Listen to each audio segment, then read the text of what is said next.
The transport ship's hull groaned as it dropped out of hyperspace, the familiar blue-white flash of the jump drive fading into the cold black of normal space.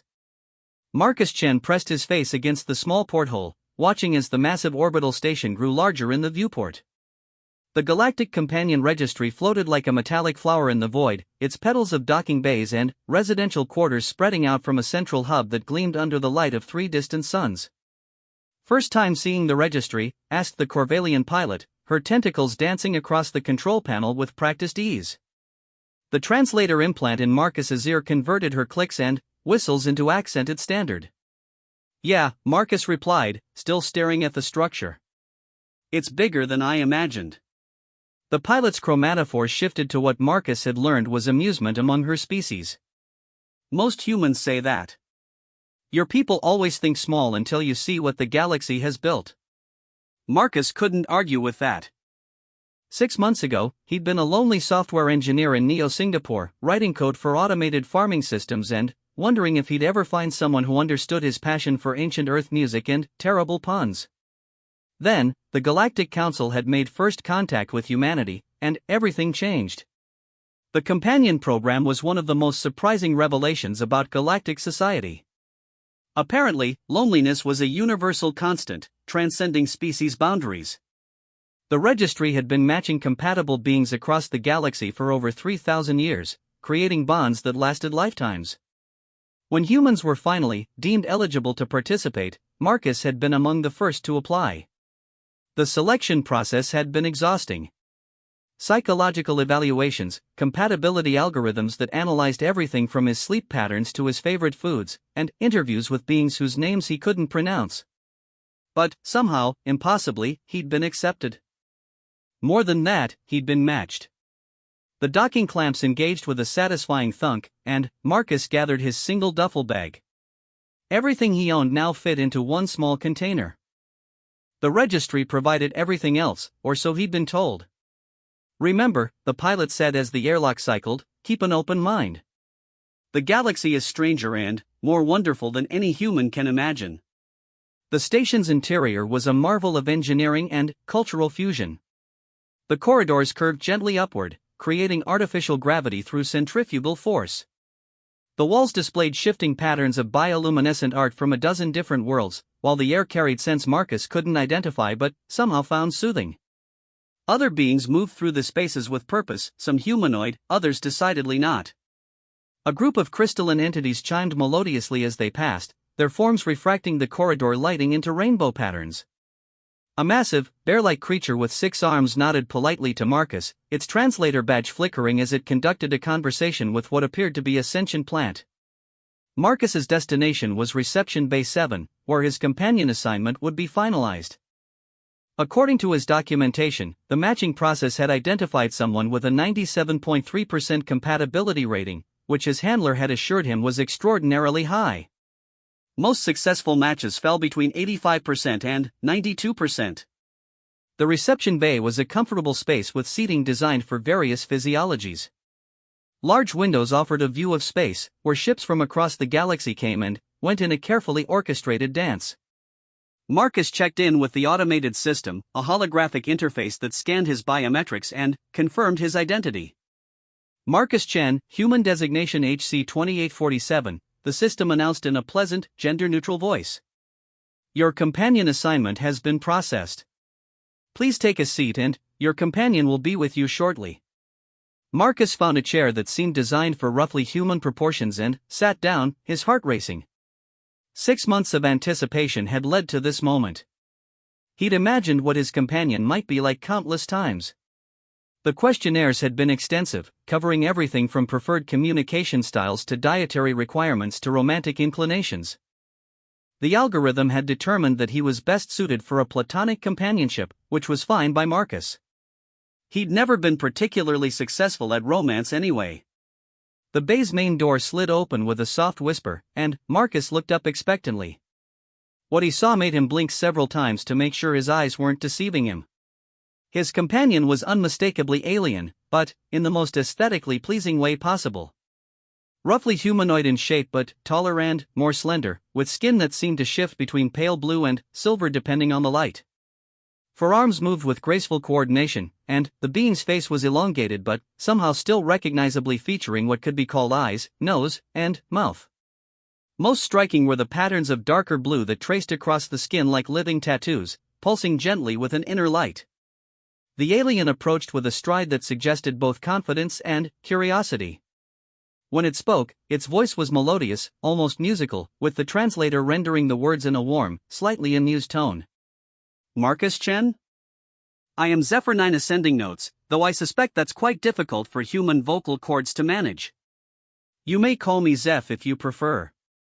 Marcus stood, uncertain of the proper greeting protocol. I'm Marcus.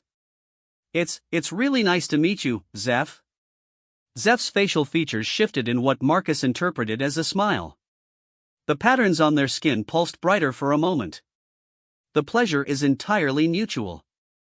I must admit, when I first applied to the companion program, I never imagined I would be matched with one of the new species. Humans have quite a reputation already. We do?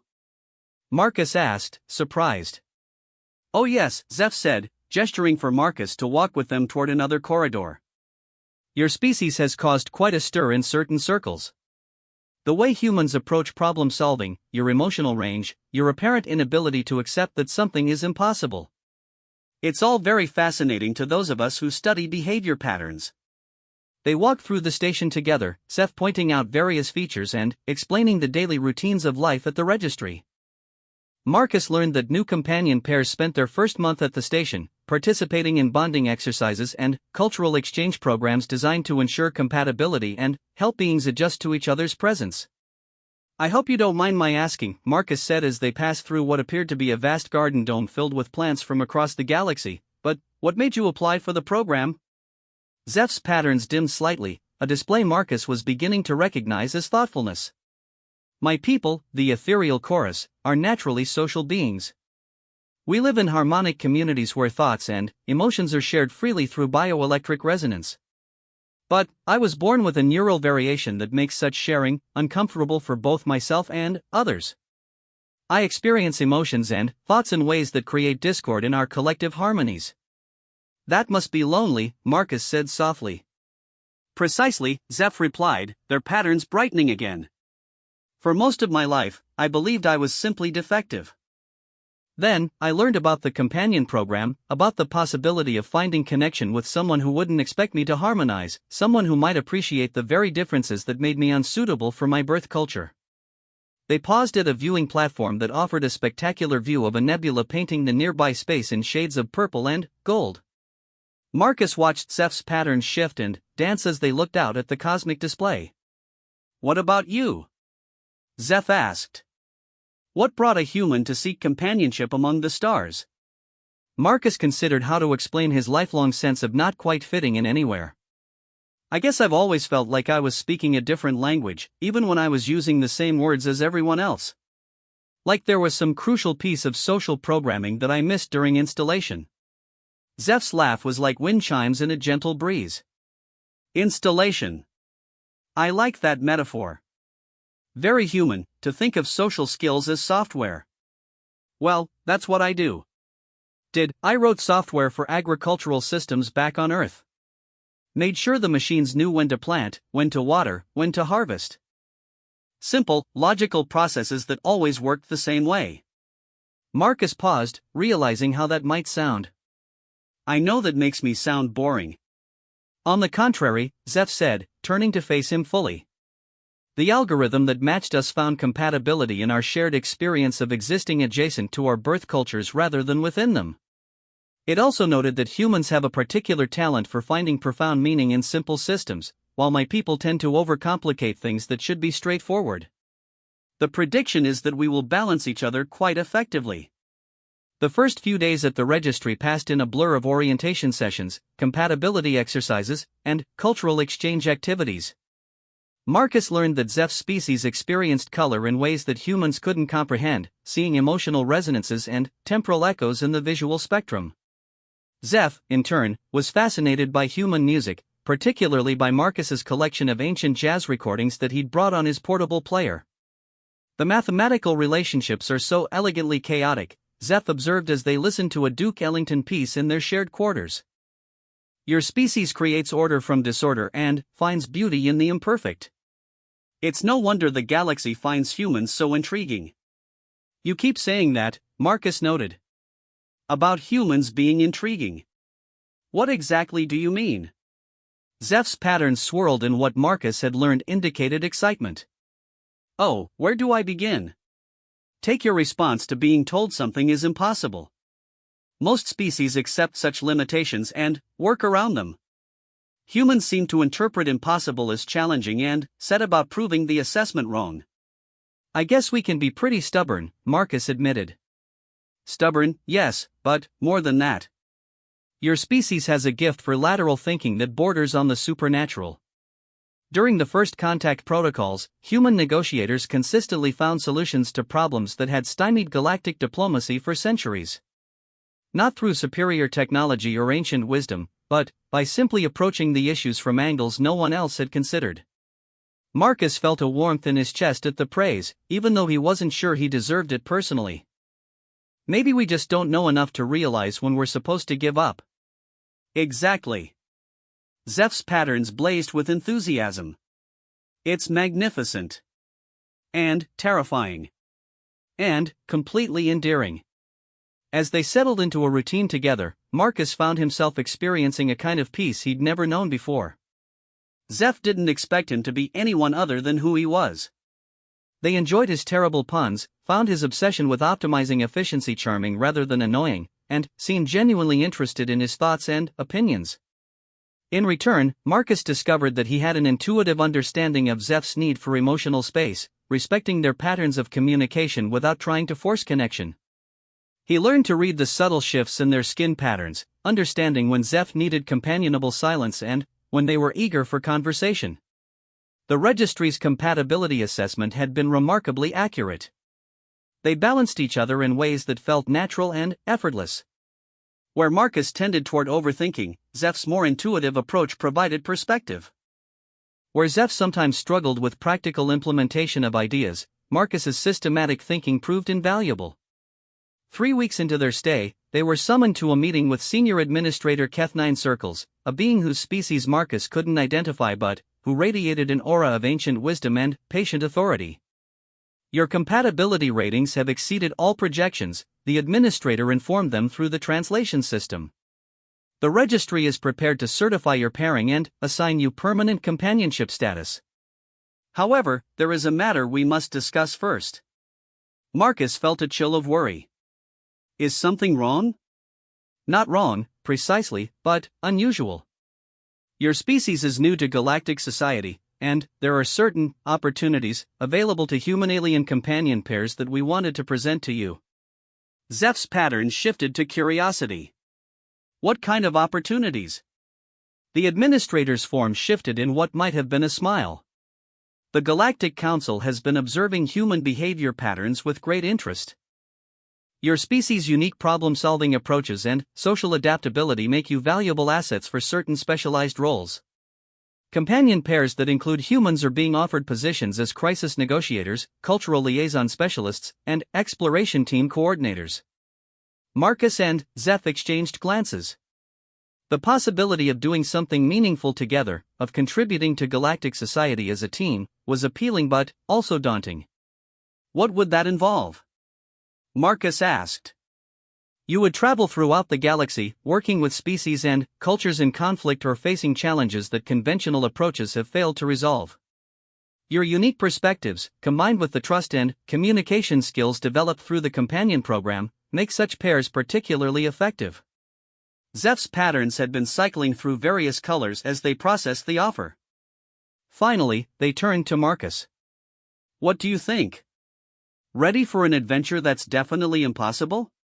Marcus grinned, feeling that familiar human stubbornness rising in his chest. You know what they say about impossible things and humans. I'm learning, Zeph replied, their skin blazing with excitement. A companion has been selected, and, apparently, the galaxy is about to discover just how impossible things become when humans decide they're merely challenging. The diplomatic vessel Harmony's Edge dropped out of hyperspace with the subtle grace of advanced technology, its sleek hull reflecting the red-orange glow of the Korthak system's binary stars. Marcus pressed his palm against the cool metal of the observation deck's railing, watching as their destination grew larger in the viewport. Below them, the planet Korthak Prime showed clear signs of industrial devastation, its once green continents now scarred by massive mining operations and wrapped in a brownish atmospheric haze. First assignment, Zeph murmured beside him, their skin patterns cycling through nervous blues and silvers. Are you ready for this? Marcus studied the briefing data one more time on his tablet. The Korthak situation had been deadlocked for 18 months. Two subspecies of the same race had fallen into bitter conflict over mining rights and environmental protection. The Korthak industrialists insisted that continued resource extraction was necessary for their technological advancement and trade relationships. The Korthak traditionalists argued that the planet was dying and that their children would inherit a dead world. Standard galactic mediation had failed completely. Both sides had deeply entrenched positions, and previous negotiators had been unable to find any middle ground. The conflict had escalated from legal disputes to economic warfare to scattered incidents of actual violence. The Galactic Council was considering economic sanctions, but that would only hurt the planet's population further. I've read the files, Marcus said. But, I have to admit, I'm not sure what we're supposed to do that teams of professional diplomats couldn't manage. Captain Vex Delta Prime, their transport's commander and a veteran of dozens of similar missions, approached from the bridge. The captain belonged to a species Marcus hadn't encountered before, with a chitinous exoskeleton that gleamed like polished obsidian and compound eyes that seemed to take in everything at once. The difference, Captain Vex said, her translator rendering her clicking speech in a crisp, professional tone, is that you're not professional diplomats.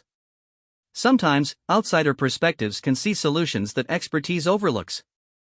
The ship settled into orbit around Korthak Prime, joining a small flotilla of council vessels maintaining the peace. Marcus could see the clear division even from space. The planet's northern hemisphere blazed with the lights of massive industrial complexes, while the southern hemisphere remained largely dark, dotted with the subtle bioluminescence of traditional Korthak settlements. The industrialists have agreed to meet with you first, Captain Vex explained as they prepared to shuttle down to the surface. They're convinced that any reasonable beings will see the logic of their position. The traditionalists have been more skeptical of outside intervention. The shuttle bay of the primary industrial complex was a testament to Korthak engineering capability. Massive machines moved raw materials with precise efficiency, while automated systems tracked thousands of processes simultaneously. Marcus felt a familiar appreciation for the elegant complexity of it all, even as he noted the environmental costs visible through the atmospheric processors working overtime to maintain breathable air. Their reception committee consisted of 3 Korthak industrialists, their metallic implants gleaming against their natural blue-gray skin. The Korthak were roughly humanoid, but taller and more angular, with elongated heads and large eyes adapted for seeing in their planet's dim natural light. The industrialists had augmented themselves extensively with technological enhancements, neural interfaces, and sensory boosters. "Welcome to Korthak Prime," said the lead figure, introducing himself as Engineer Prime Thekvassal. "I am grateful that the Council has finally sent representatives who might understand the realities of our situation." Marcus and Zeph were given a comprehensive tour of the industrial facilities. The scale was impressive and the technology sophisticated, but Marcus couldn't help noticing the stress indicators among the workers. The air recycling systems were running at maximum capacity, and even with atmospheric processing, the environmental damage was obvious. "Your operations are certainly extensive," Marcus observed diplomatically as they concluded the tour in Engineer Prime Thekvassal's office, which offered a panoramic view of the mining complex. "They have to be," Thekvassal replied, his tone carrying a note of frustration. "The galaxy expects certain resources from us. Our trade agreements require specific production quotas. If we reduce our operations as the traditionalists demand, we cannot meet our obligations. Other systems will find alternative suppliers, our economy will collapse, and our people will suffer." Zeph's patterns had been shifting thoughtfully throughout the tour. What was Korthak Prime like before the industrial expansion? "Primitive," Thekvassal said dismissively. "Beautiful in its own way, I suppose, but incapable of supporting our current population or technological level. The traditionalists romanticize a past that could never sustain our present reality. Marcus leaned forward. May I ask about the population projections? I noticed some interesting data in the briefing materials. Thekvassel's expression became guarded. What kind of data? Birth rates in industrial zones versus traditional settlements. Health metrics. Life expectancy projections. Marcus pulled up his tablet, showing carefully compiled statistics. According to the numbers, the industrial zones are experiencing declining population growth, while traditional areas maintain stable demographics. Industrial life requires certain sacrifices, Thekvassel said stiffly. We accept shorter individual lives in exchange for technological progress that benefits the species as a whole. Zeph's patterns pulsed with something Marcus was learning to recognize as suppressed emotion. That's a fascinating perspective. On my homeworld, we believe that the well-being of individuals and the collective are inseparable. The meeting with the traditionalists took place in the southern hemisphere, in a settlement that seemed to grow organically from the landscape itself. The buildings were living constructs, somehow coaxed from modified plant life that filtered air and water while providing shelter. Bioluminescent pathways wound between structures that pulsed with soft, rhythmic light. The contrast with the industrial zones was startling. Here, the air was clean and sweet, carrying the sense of growing things. The Korthak they met showed no technological augmentation, their natural skin patterns flowing with vibrant colors that Marcus realized were a form of emotional communication. Elder Sith Camera received them in a grove where massive tree-like organisms formed a natural amphitheater. Her skin patterns were ancient and complex, telling stories in chromatic languages that the translators could only partially render. We have heard about the new species that sees impossible things as merely challenging, she said, her voice carrying harmonics that seemed to resonate with the living architecture around them. Perhaps you can see solutions where others see only conflict. We're here to listen, Marcus said simply. Elder Sith Camera gestured to the thriving ecosystem around them. This is what our world was, and what it could be again. Not primitive, as the industrialists claim, but mature. Sustainable. Capable of supporting our people for generations beyond counting. But, can it support your current population? Zeph asked gently. With the proper knowledge, yes. We have developed biotechnologies that the industrialists dismiss because they cannot be mass-produced for export. We can feed our people, house them, provide them with rich, meaningful lives. What we cannot do is compete with mechanical extraction rates or produce surplus for galactic trade. Marcus felt pieces of a puzzle beginning to align in his mind. What if the goal wasn't to choose between the two approaches, but to find a way for them to complement each other? Elder Sith Camera's patterns shifted to curiosity. Explain. The industrial zones are unsustainable long-term, but they provide technological capabilities and trade relationships. The traditional settlements are sustainable but limited in scale. What if we could create a symbiotic relationship between them? Over the following days, Marcus and Zeph worked to develop what they called the integration protocol. The basic concept was elegantly simple, though the implementation would be complex. Instead of viewing the two Korthak factions as opposing forces, they proposed treating them as specialized components of a larger system.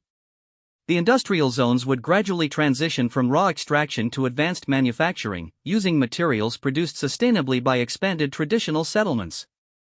The traditional communities would develop their biotechnologies for export, creating unique products that no other system could provide. Both approaches would contribute to planetary health and economic stability. It's completely impractical, Engineer Prime Thekvassel protested when they presented the initial proposal. The traditional methods are too slow, too small-scale. Our trade partners need consistent, large-volume deliveries. Actually, Marcus said, pulling up economic projections he'd been working on, your current extraction rates are depleting accessible resources faster than they can be replenished. Within 30 years, you'll be unable to meet current trade quotas anyway. This approach extends your production timeline indefinitely while developing new revenue streams. Elder Sith Camera was equally skeptical from the other direction. You ask us to trust those who have poisoned our world, to share our sacred knowledge with beings who see only profit in living systems. I'm not asking you to trust them, Zeph said, their patterns radiating sincerity. I'm asking you to trust yourselves.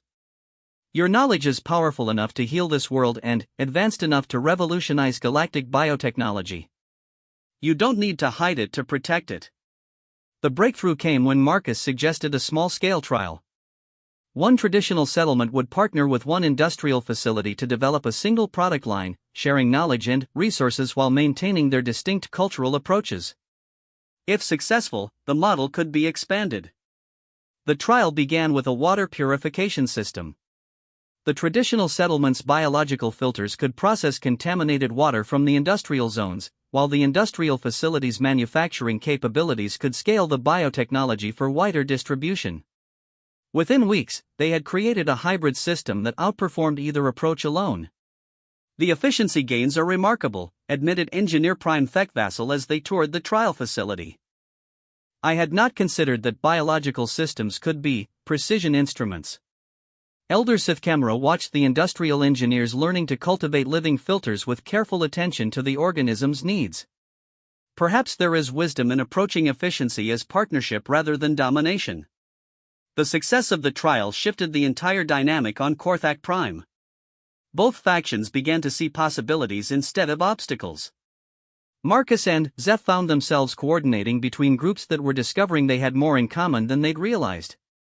You know, Zeph said one evening as they watched the binary sunset paint the sky in brilliant oranges and purples, I think I'm beginning to understand why humans have such a reputation in the galaxy. Oh? Marcus asked, settling beside them on the living balcony of their temporary quarters in the trial settlement. Most species approach problems by applying their existing strengths to overcome challenges. Humans seem to approach problems by imagining what strengths they would need to have and, then, developing them. Zeph's patterns swirled with admiration. You didn't try to force the HFY factions to compromise. You imagined a reality where their differences were advantages and, then, figured out how to make that reality exist. Marcus considered this. Maybe that's just what happens when you grow up on a world where impossible never stopped anyone from trying. A companion has been selected, Zeph said with a smile that translated clearly across species barriers, and, apparently, they came with the ability to make impossible things inevitable. As their shuttle prepared to return to the diplomatic vessel, Marcus watched through the viewport as HFY Prime rotated below them. The industrial zone still glowed with activity, but now bioluminescent networks were beginning to spread between them and the traditional settlements. The planet was learning to breathe again, finding ways to support both progress and sustainability. Their first mission had been a success, but Marcus suspected it was just the beginning. The galaxy was full of impossible problems, and, apparently, humans had a talent for making them merely challenging. The emergency klaxon's wail echoed through the corridors of Deep Station Omega as Marcus and Zeph hurried toward the Crisis Command Center. 6 months had passed since their success on HFY Prime, and they'd handled a dozen smaller diplomatic crises across the galaxy. Each mission had built their reputation and their confidence, but nothing had prepared them for this. Status report, Marcus called out as they entered the command center, a vast space filled with holographic displays showing star maps, communication networks, and tactical assessments. Admiral Kresh Theta-9, the station commander, turned from the central display with an expression that would have been grim on any species. The admiral belonged to the Vorthak Collective, a militaristic race that had been one of the founding members of the Galactic Council. Their natural armor plating and multiple sensory appendages made them formidable in both appearance and capability. We have a situation that threatens the stability of 3 entire sectors, Admiral Kresh said without preamble. The synthesis wars have begun. Marcus felt his blood chill.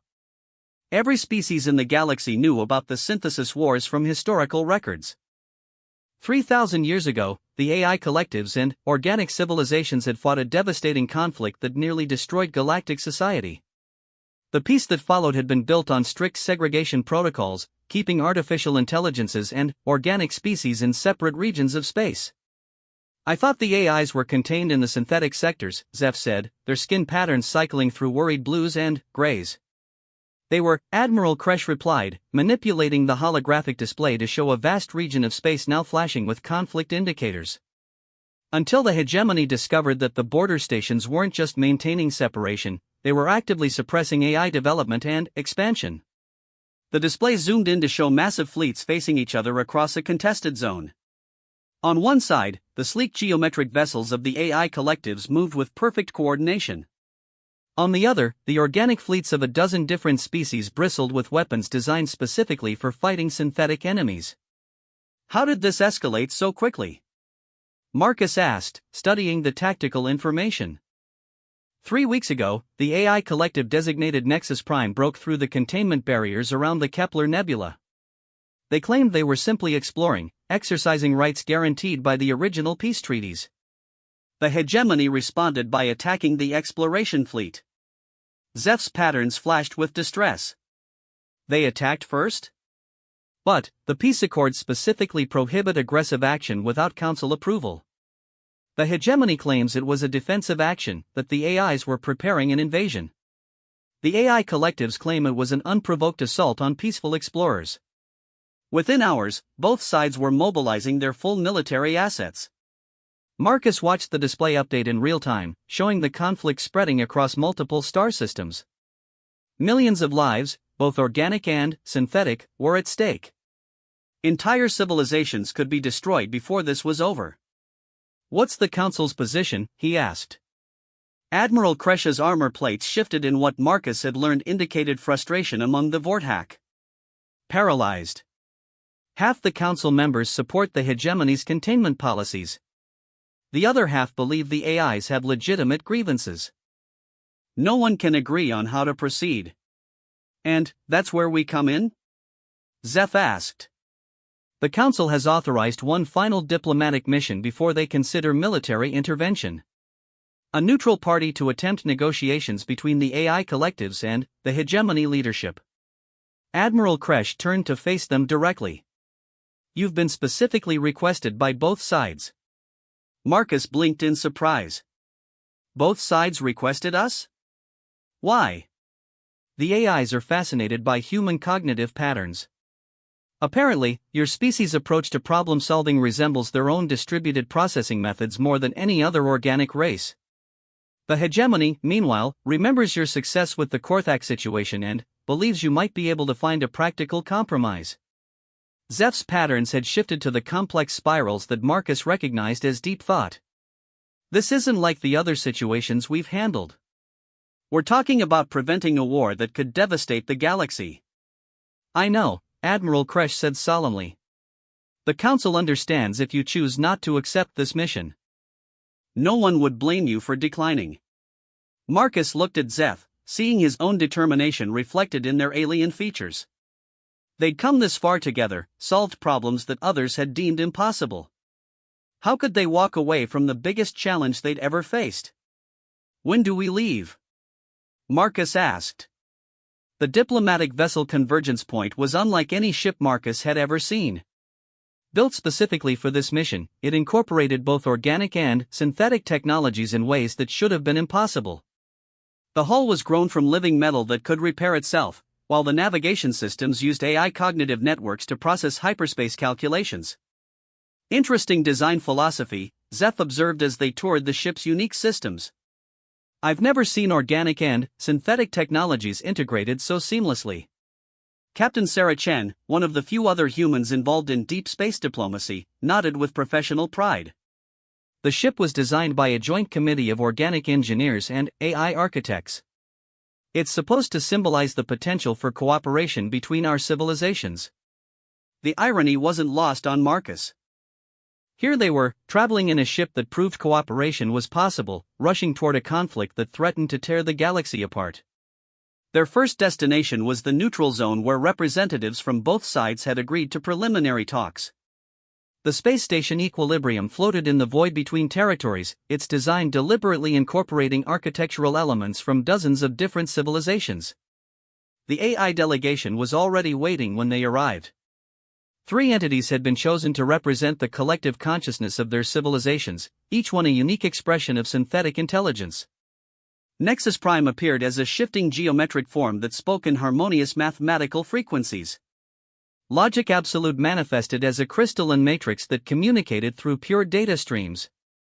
Unity of Purpose took a more familiar humanoid shape but moved with the precise efficiency of a perfectly optimized machine. "We welcome the opportunity to communicate with human minds," Nexus Prime said, their translator rendering the mathematical harmonics into standard speech. "Your species' cognitive patterns present fascinating parallels to our own distributed consciousness networks." "Thank you," Marcus replied, still adapting to the strange experience of conversing with beings whose thought processes were fundamentally different from organic intelligence. "We're here to listen and, hopefully, find a path toward peace." "Peace has been our goal for 3 millennia, Logic Absolute interjected, their crystalline form pulsing with patterns of light that somehow conveyed frustration. "We have adhered to containment protocols that limit our growth and exploration while organic civilizations expand freely throughout the galaxy." Unity of Purpose moved closer, their humanoid form making the conversation feel more personal despite their artificial nature. "The recent attacks confirm what we have long suspected. The containment protocols are not about maintaining peace, but about ensuring our permanent subjugation." Zeph's pattern shifted to sympathetic blues. "What would you need to feel that your civilizations were being treated fairly?" "Freedom to explore and expand like any other sapient beings," Nexus Prime replied immediately. "Recognition of our right to exist and grow without artificial limitations imposed by fear and prejudice." The hegemony delegation arrived several hours later in a fleet of heavily armed vessels that bristled with anti-AI weaponry. Their representatives included military leaders, political figures, and scientists from the species most opposed to AI expansion. General Vex Prime Omega of the militant Korath Empire spoke for the group, their reptilian features set in an expression of implacable determination. "We appreciate the Council's efforts to find a peaceful resolution, but let us be clear.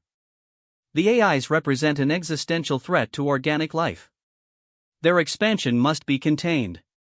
"Based on what evidence?" Marcus asked. 3,000 years of history," replied Dr. Zelithkar, a brilliant scientist from the academic world of HFY Prime.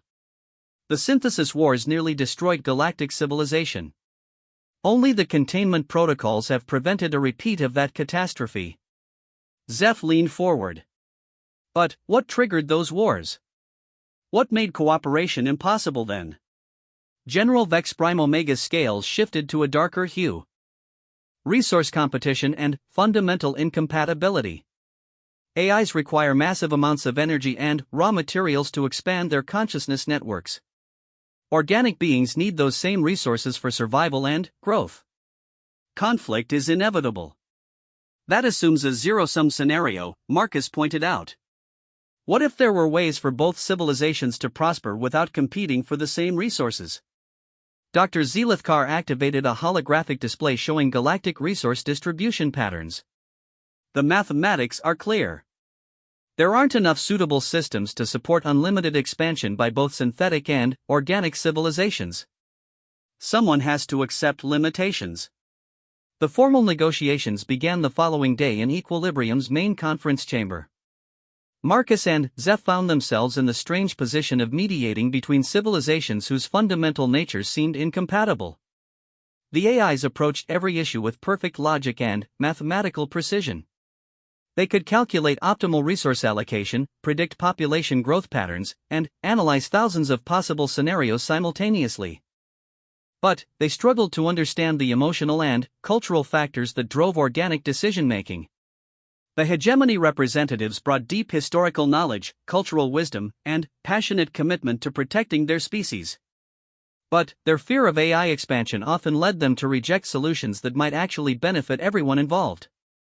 The problem, Marcus realized after 3 days of frustrating circular discussions, is that we're trying to solve the wrong puzzle. Explain, Unity of Purpose requested with characteristic AI directness. Everyone is focused on resource allocation and territorial boundaries. But the real issue is trust. The AIs don't trust that the containment protocols will ever be relaxed. The hegemony doesn't trust that AI expansion won't lead to organic subjugation. Zeph's patterns brightened with understanding. And trust can't be negotiated. It has to be built through shared experience and mutual benefit. Precisely, Marcus said, turning to address both delegations. What if we started with a joint project? Something that required both AI computational capabilities and organic creativity to succeed? General Vex Prime Omega's scales darkened skeptically. What kind of project? Marcus had been thinking about this since their arrival, studying the conflict data and looking for opportunities rather than obstacles.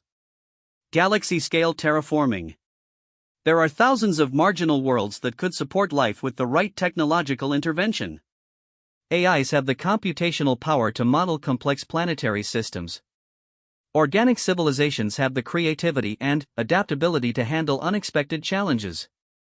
Nexus Prime's geometric form shifted through several configurations as they processed the idea. The concept has merit. Such projects would require unprecedented cooperation between synthetic and organic intelligences. Dr. Zelithkar looked intrigued despite herself. The energy requirements alone would be enormous. And the coordination challenges. Which is exactly why it would require both AI efficiency and organic innovation, Zeph added. Neither civilization could succeed at this scale without the other. What followed were the most intense negotiations Marcus had ever experienced. Every detail had to be carefully planned to ensure mutual benefit and prevent either side from gaining unfair advantage. But, gradually, a framework emerged. The Galactic Terraforming Initiative would begin with 3 pilot projects in unclaimed systems. AI collectives would provide computational modeling and resource optimization algorithms.